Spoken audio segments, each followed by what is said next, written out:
Lethbridge Student Union and an international student from Jamaica. And she joins us live from Lethbridge, Alberta. Welcome to the program, Malika. Hi, how are you? Oh, I'm good, thanks. And thanks for your time tonight. Let's talk about this. Previously, 40 hours. This was pandemic era policy, allowing everybody to take part in the labor force to help ease the labor shortage.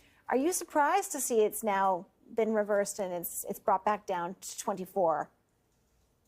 Yeah, absolutely. I am really surprised. I believe that through advocacy with the federal government, I was expecting at least 30 hours.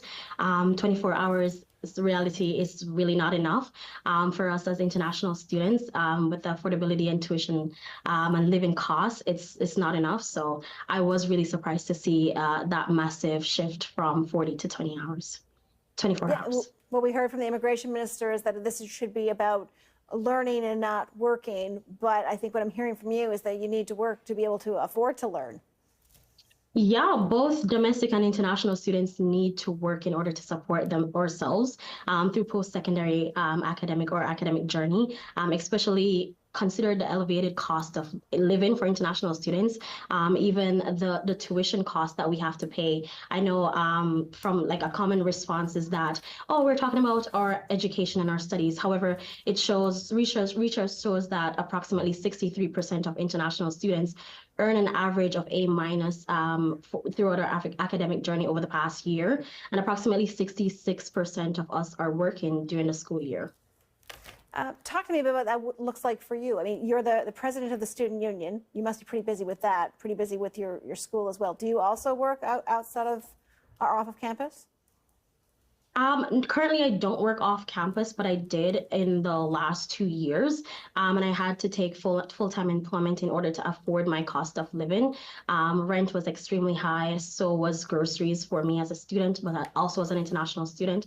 I think the cost of living is on a rise in Alberta, and approximately 7,000 international students are currently working full-time. So we're definitely taking a hit when it comes on to like how much we're making in terms of working. Do you have any thoughts as to what might be behind this? Do you think they haven't given enough thought to it? Yeah, I think considering what students are facing currently, especially with the reduce with the international cap, I believe that much thought wasn't really given into this decision that was made by the federal government. And we continue to advocate for students and for international students because employee income is the only way most of us know how to or depend on paying for our schooling and for our expenses. So I definitely think that it wasn't taken into consideration. The socioeconomic backgrounds wasn't taken into consideration when deciding this number. What do you think it's going to do perhaps to the number of those who might have applied to become international students to Canada when they learn that when they get here, they won't be able to work as much as they would have needed to afford it? Are we going to see as many applications as a result of this? I don't believe so. I think it's going to deter a lot of students from applying to universities in Canada. I think a lot of students did depend or rely heavily upon working more than 24 hours in order to pay for their schooling. So I think it's going to definitely take a hit and limit international students' ability to apply for schooling here or to think about attending schooling here, because they also have to think about their cost of living. And with the increase of the cost of living that the government set, the limit that they have to prove that they have in order to study here has definitely play a big role into that as well. So I think a lot of students coming from overseas won't necessarily look to Canada anymore for schooling. Malika Thomas, president of the University of Lethbridge Student Union, and as well as student in Lethbridge and an international student from Jamaica. Thank you so much for your time tonight.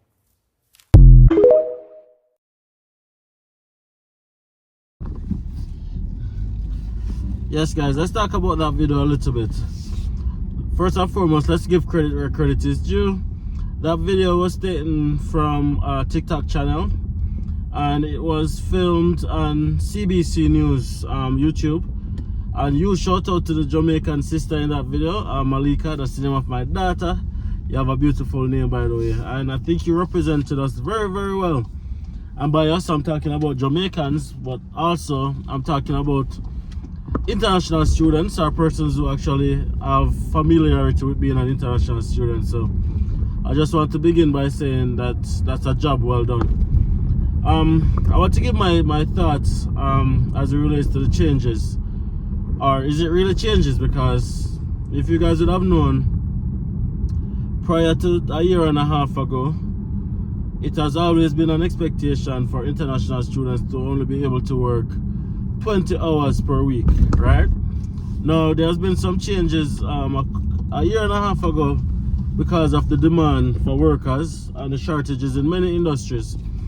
The government of Canada and IRCC allowed international students to be able to work, unlimited hours while school is in session as a means to not give international students more income in their pocket, but to fill labor shortages gap in many areas. So that was the main reason behind it, but it was never meant to be a permanent measure. However, it was extended, right, up to April of 2024 on a temporary basis. Now that's been rolled back to where international students can work only 24 hours off campus while school is in session. Now, if it is on campus, meaning that if it is on the college ground, then there's no limit as to the amount of hours. But if it's off campus, you can only work 20 hours while school is in session. And once there's a scheduled break, then you can work as many hours as you want. Now, what are my thoughts on this? Personally speaking, it's not a case where I can say I agree or disagree with it, because I think IRCC has made it abundantly clear that it is an expectation for international students to have the requisite proof of funds and the requisite access to funds to transition adequately. Now, as a person who came as an international student, I can understand the challenges that international students face, because myself included, I was only able to survive because I had my spouse with me. And because Nat was able to work full-time, she was able to do more than one jobs, while I will only work the 20 hours. Now, if there was no Nat and I was only here by myself, it would have been literally impossible for me to survive, right? Now, I've always been an advocate for international students to be able to work more hours. But also, I think it's 50-50, because a lot of international students take it for granted and work more than they go to school, right? Because of the availability or the opportunity to work more hours. So a lot of international students, they work more than they go to school. A lot of them don't even go to school at all. Let's be frank. So I think what the government is doing now, they're really just trying to tighten up the system a little bit to increase the integrity of the system, because a lot of persons use the study permit route as a way to come to Canada, and they have no intention whatsoever of actually going to school. And that's just the hard truth, the sad truth. And the situation is that a lot of persons apply for this study permit. As soon as they get the study permit, that's it. They never have no intention to go to school, and them use it to work. Some of them use fake documents, a lot of things. So I can see both sides of the coin. Now, my advice would be to anybody who's here on a study permit and is only able to work 24 hours. That's more than what I could have worked, by the way. I could have only worked 20 hours while school is in session. Now you guys can work 24 hours. I'd say maximize the schedule breaks. Work as much jobs as you can in the summer, in the December break, in the spring break, to bring in enough money that can, use to cover your school fee and your other living expenses, while you can only work 20 hours or 24 hours in this case. And bear in mind that also the 24 hours is specific to a Canadian employer. So if you can get a job online for a non-Canadian employer, then there's no limit as to what you can work. So the 20 hours or the 24 hours is specific to a Canadian employer, right? If you're working online, if you have a job back home and you can work from home, or if you get a US-based company to hire you and they do like a remote job, stuff like that, there's no limit to the amount of hours that you can work. So I'd say be creative and be strategic in making money, right? Because in truth and in fact, there's a lot of things that was broken with the system, and the government is really just trying to tighten it up. A lot of persons, a as I said, has been taken advantage of. So the government is just trying to increase the integrity of the system for international students to make sure that, okay, the international students have the experience, the right Canadian experience that they thought they would have had when they move here, because a lot of persons move here over the past couple of years and realize that things is not what they thought it would have been.